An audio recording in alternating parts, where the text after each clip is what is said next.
চতুর্ভুজ ও বর্গের সংখ্যা কিভাবে আমরা মুহূর্তের মধ্যে বের করতে পারবো তার দারুণ টেকনিক আজকে আপনাদের সাথে আমি শেয়ার করব। খেয়াল করেন, এই টাইপের প্রশ্ন কিন্তু সকল চাকরি পরীক্ষায় এসে থাকে। এখানে বলা হয়েছে যে এই যে একটা চিত্র দেওয়া আছে, চিত্র দিয়ে আপনাকে জিজ্ঞাসা করবে এখানে চতুর্ভুজ কয়টা আছে, অথবা জিজ্ঞাসা করবে এখানে বর্গ কয়টা আছে। আপনি যদি এইভাবে গুনেন চতুর্ভুজ এবং বর্গ, আপনি কখনোই মিলাইতে পারবেন না। হয়তো বা ছোটটা মিলাইতে সহজ হতে পারে, যদি এইটা না দিয়ে যদি একটু বড় দেই তাহলে কিন্তু আপনি আর পারবেন না। কিন্তু আজকে ক্লাসে পরে এই টাইপের যত অঙ্ক আছে আপনি পারবেন। ভিডিওটা শেয়ার করবেন, প্রত্যেকে একটা করে শেয়ার করে দিয়েন। দেখেন, এটাই যদি আমরা সমাধান করি, এখানে প্রথমত বলবো চতুর্ভুজ কয়টা আছে। একটু খেয়াল করবেন, এখানে সারি এবং কলাম কয়টা আছে। দেখেন, একটা, দুইটা, তিনটা। এদিকে কয়টা? একটা, দুইটা, তিনটা।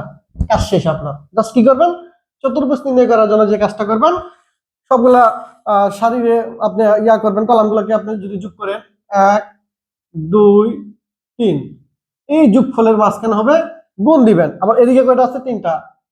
1 2 3। এবার ক্যালকুলেশন করেন। 1 আর 2 3 3 3 6 ইন্টু 6 অর্থাৎ 6 6 36। এখানে চতুর্ভুজ আছে 36টা। চতুর্ভুজ কয়টা আছে? 36টা। দারুণ ব্যাপার। এই টাইপের মানে এইটা দিয়ে আপনি সকল যত আছে সব করতে পারবেন। শেয়ার করেন। এখন যদি বলে এটা বর্গ কয়টা আছে, বর্গ কয়টা আছে, তাহলে কিভাবে বের করবেন? এখন তো এখানে আপনার সর্বোচ্চ কত?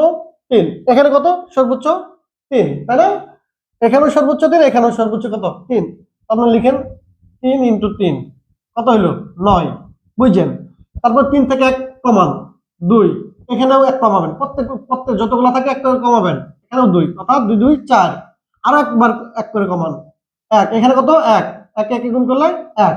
আরো যদি কমান 0, এরকম হলে কি 0 0 0 কি 0, তখন 0 আর প্রয়োজন নাই। অর্থাৎ এবার এগুলো সবগুলোকে যোগ করে দিবেন। কি করে দিবেন? যোগ করে দিবেন। 9 আর 1 10, 10 আর 4 হচ্ছে 14। অর্থাৎ এখানে বর্গ আছে 14টা। বর্গ কয়টা আছে? 14টা। একটা ফর্মুলা দিয়ে আপনি যত অঙ্ক আছে আপনি সবগুলো অঙ্ক করতে পারবেন। প্রিয় ভাই বোনেরা, বুঝতে পারলেন কিনা আমি আবার বলি, এরকম যদি থাকে আপনি জাস্ট হিসাব করবেন কয়টা ঘর আছে, উপরে নিচে কয়টা ঘর আছে। চতুর্ভুজ নির্ণয়ের ক্ষেত্রে প্রত্যেকটা যোগ করে মাঝখানে গুণ দিবেন, গুণ দিয়ে হিসাব করবেন। আর বর্গের ক্ষেত্রে আপনি সর্বোচ্চ যেটা থাকবে এদিকে সর্বোচ্চটা, আবার এদিকে হচ্ছে সর্বোচ্চটা গুণ করবেন। গুণ করে প্রত্যেকবার তাদের কি এক এক করে কমাবেন। উভয় পক্ষ থেকে এক এক করে কমায় গুণ করে প্রত্যেকে যেমন 0 না আসবে এই পর্যন্ত গুণ করতে থাকবেন, পরবর্তীতে সেগুলোকে যোগ করে দিবেন, তাহলেই উত্তর চলে আসবে। আশা করি প্রিয় ভাই বোনেরা বুঝতে পারছেন। যদি এই টাইপের আরো ভিডিও পেতে চান, অবশ্যই এই ভিডিওটা শেয়ার করে ফলো দিয়ে রাখবেন। ধন্যবাদ সকলকে। আসসালামু আলাইকুম।